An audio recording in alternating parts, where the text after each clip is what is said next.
She realized her mistake after 7 long months, when it was already too late. 7 months ago, I found out that my soon-to-be ex-wife had been cheating on me. I went through all the staged denial, pain, trying desperately to win back her attention. I was drowning in depression. I never confronted her directly, but she must have known that I had figured it out. Not that it seemed to matter to her. About 2 or 3 months ago, I just hit a wall. I was done with her, with our marriage. I simply stopped caring. I disconnected completely, started preparing for divorce, and the new life waiting for me. I avoided her as much as possible, stayed out whenever she was home, and when I had no choice but to interact, my answers were reduced to yes, no, maybe, or I don't know. I even left legal bills from divorce attorneys out in the open. She had to have known. Even our kids noticed. They asked me about it. I even gave them the talk, the one that every divorced parent has to give. We both love you. This isn't your fault. Sometimes, adults just can't stay together. My wife was in the other room when I said it. She didn't say a word. No denial, no argument. I took her silence as agreement. Then, a few days ago, I ran into an old friend, someone I knew back in high school, long before I met my wife. Let's call her Monica, because, honestly, she looks like Monica Bellucci. There had always been something between us, an unspoken attraction, the kind of chemistry that makes the air around you feel electric. We flirted, we got close, but we never crossed that line. Before I could work up the courage to do something about it, her family moved away. I regretted it for years, but I was young, shy, and stupid. I hadn't thought about Monica in ages. And yet, the moment we saw each other again, that pull between us was still there, stronger even. Conversation flowed easily. She was the one who suggested we go out. I told her about my situation, made it clear I wanted to be officially divorced before starting anything new. I wasn't going to cheat. Monica respected that. She gave me her number and told me to call when I had everything settled. She had never been married, and she was curious to get to know me again. I was just as curious. Meeting her gave me the push I needed to finally have the conversation, to make it real. That night, I went home actually happy. I was grinning like a lunatic, waiting for my wife to walk through the door. When she did, I asked her to sit down.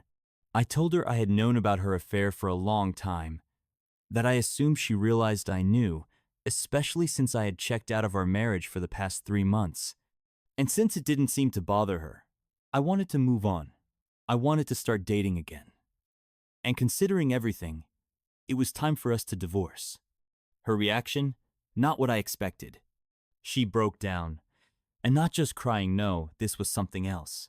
It was raw, gut-wrenching, a kind of desperate wail that I had never heard before. She started mumbling excuses, begging me for another chance, saying the affair meant nothing, that we could fix this with therapy, with time. I just stared at her, stunned. If she cared so much about our family, why the hell did she cheat in the first place? Did she honestly think that wouldn't destroy everything? Was she really that naive? I told her the truth. If she truly wanted to save our marriage, she should have done it before she fucked another man, 7 months ago. Now? Too damn late. Everything was broken beyond repair. I never thought we had problems. She never told me. And I'm not a mind reader. Whatever she was missing, whatever she needed, she never gave me a chance to fix it. Instead, she decided to take a sledgehammer to our marriage. That wasn't a mistake. That was a choice. I told her there was no way to rewind time, no way to undo what she had done, no way to erase the pain she put me through. A pain so deep that it had numbed me completely. And the truth is, I don't even hate her. I'm just indifferent now. I'll be civil for the kids, but that's it. She sobbed harder, trying to say something, but by then, it didn't matter. Nothing she could say would change what was already done. In the end, I had to call her sister because, honestly, I wasn't about to be the one taking care of her. Her sister showed up, and after I explained everything, she took her with her. The moment they left, I felt like I could finally breathe, like, for the first time in 7 months, I wasn't suffocating. I don't even know why I'm writing all of this. She had to have known this was coming. Hell, maybe she even wanted it. She couldn't have been stupid enough to believe that her choice-assure betrayal would lead to anything but divorce and a broken family. She's smart, beautiful. Our marriage was great, until she fucked it all up. I've accepted that life changes. I've already moved on in my head. But now she's acting like she loves me, like she wants us to stay together. What the hell is she playing at? What's her endgame? What does she get out of this? Does she actually think we can fix this? That I'd even want to? There has to be something behind this. I just can't figure out what. Maybe she's afraid of the financial consequences where I live. Somewhere in Europe, I have enough evidence of her affair that she likely won't be entitled to any alimony. Maybe she's scared I'll tell people what she did. Or worse, tell his wife. I don't know. I can't wrap my head around it. I thought writing this all out would help me find clarity, but I feel just as confused as when I started. Update. My cheating wife is driving me insane. First off, thanks to everyone who reached out. I haven't been able to reply to every message, but I've read as many as I could. I wrote my first post 3 days after our conversation, running on 0 sleep. I actually passed out at my desk, face planting right onto the keyboard. Woke up with a lovely little imprint on my face, but at least my mind felt clearer. So, I made a plan. I wrote out lists, pros and cons, key points to focus on. I stuck papers all over my wall, each one labeled, the kids, how to handle seeing my wife, my marriage, Monica, questions for my wife, and so on. I won't bore you with the full breakdown, but my goal was to figure out what actually mattered to me, what I needed to prioritize. Then I went through each point and asked myself, can I get meaningful results here? And what would meaningful results even look like? The kids. They come first. Above everything. I need to make sure they get through this with as little damage as possible. That means more one-on-one time, more family therapy. I'm planning trips, creating new memories with them. I want them to feel loved and supported every step of the way. I've already spoken with their teachers, coaches, anyone who can help. I want them surrounded by support. I also took a paternity test. Yeah, that thought has been gnawing at me, and I had to face it. If, by some horrible twist, they aren't mine, they still deserve the truth. What if they need to know their biological medical history someday? What if, when they grow up, they decide they want to find their biological father? What if I don't do anything now, and they hate me for it later? It's eating me alive, but I won't let myself spiral until I have real answers. After speaking privately with their therapist, I sat down with them and had a completely open conversation. I let them ask anything they wanted. And I told Theme over that, they can always come to me with anything. That I love them more than anything in this world. That no matter what, I will always be there. The marriage. I've come to terms with the fact that I will never trust my wife again. And without trust, there's nothing to build on. More than that, I don't love her anymore. Not the way I used to. Not the way I should. My love for her was once a huge part of who I was. And she killed it. She destroyed everything with that affair. It changed how I see her. Maybe I could learn to love her again in some distant alternate reality. But I don't want to. I have no interest in trying. I don't want this marriage. I don't want this relationship. That part of meth apart that once felt joy just thinking about Harris dead. Now any thought of reconnecting with her just fills me with dread. Divorce is inevitable, and I want it finalized as soon as possible. Monica, we've talked a lot. I've been thinking about the advice some of you gave about whether jumping into something new so quickly is a mistake. I don't know. Maybe it is. The last thing I want is to drag her into this mess. Let's be honest, my life is a complete mess right now. That's what I told Monica when we last spoke. But she didn't agree. She said life itself is a mess. Always has been, always will be. And maybe, just maybe, we could figure it out together. As we talked more, I learned why she had never been married. She had been engaged once, but 5 years ago, her fiancé died in a tragic work accident. It wrecked her. She had gone on a few dates since then, but she had never been able to form a real connection with anyone. From her perspective, life is short, you take risks when something real comes along. I told her I didn't want to start anything new until my divorce was finalized. Not even technically cheat. She respected that. We also discussed how things might look to outsiders. If we suddenly started dating, people would assume she was the reason my marriage ended, that she was the homewrecker. I didn't want that for her. She understood, so we agreed to hold off. The pull I felt toward Monica was undeniable. Even just talking to her on the phone felt dangerously close to emotional cheating. That's when I decided I wouldn't speak to her again until everything was legally over. We agreed that I'd deal with my mess, call her when I was ready, and then we'd see where things went. The meeting with my wife. I prepared for this. I wrote down some rules for myself, principles I wanted to stick to during our talk. Stay calm. Don't be cruel. Remember the goal, moving forward. Keep co-parenting as smooth as possible. I also had a list of questions. I wanted to understand why she did it. What was she thinking when she started the affair? What did she see for the future? One thing I was not going to do was give her false hope.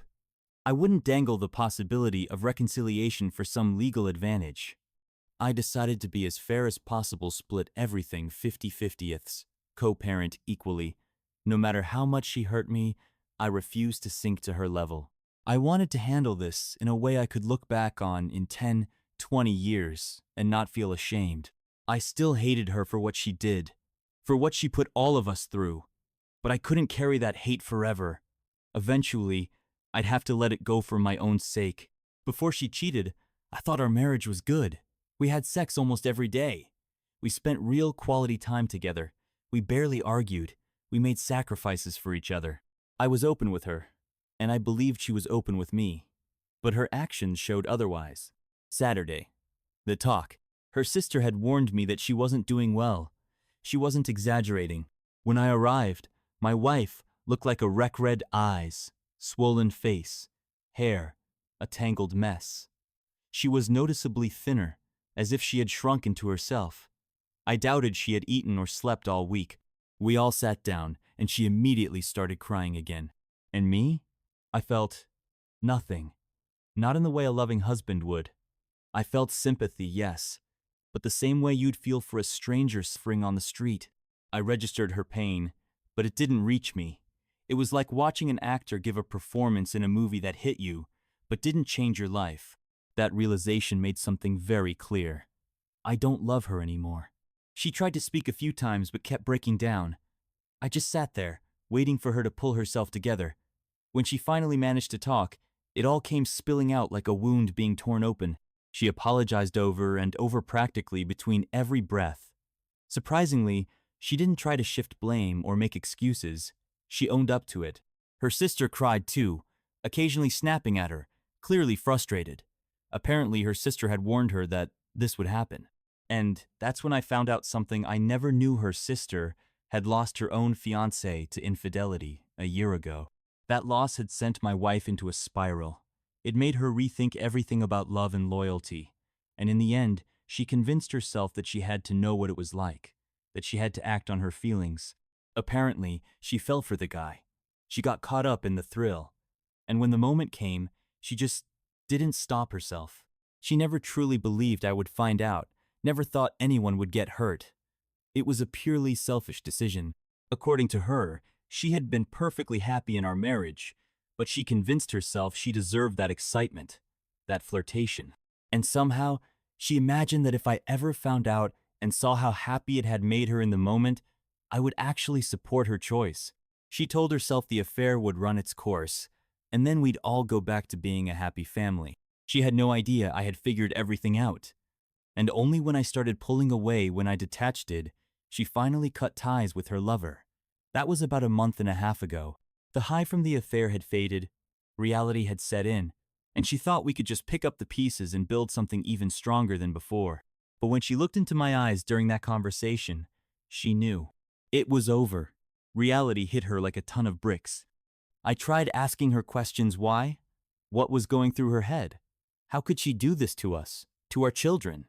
But in the end, it was exactly what many of you said. It would be pure selfishness. And I finally understood something. I would never get the answers I was searching for, because they don't exist. There is no acceptable reason for betrayal, which means there will never be an acceptable explanation.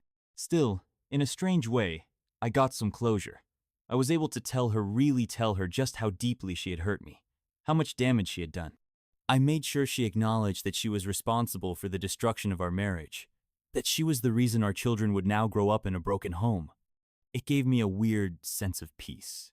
She had been reading everything she could find on how to save a marriage after infidelity. She even had some kind of prepared confession document, neatly typed and signed, ready for me to read. I didn't bother. I handed it straight to my lawyer. She begged again and again for another chance, promised she would do anything. I told her I didn't believe her, because I don't.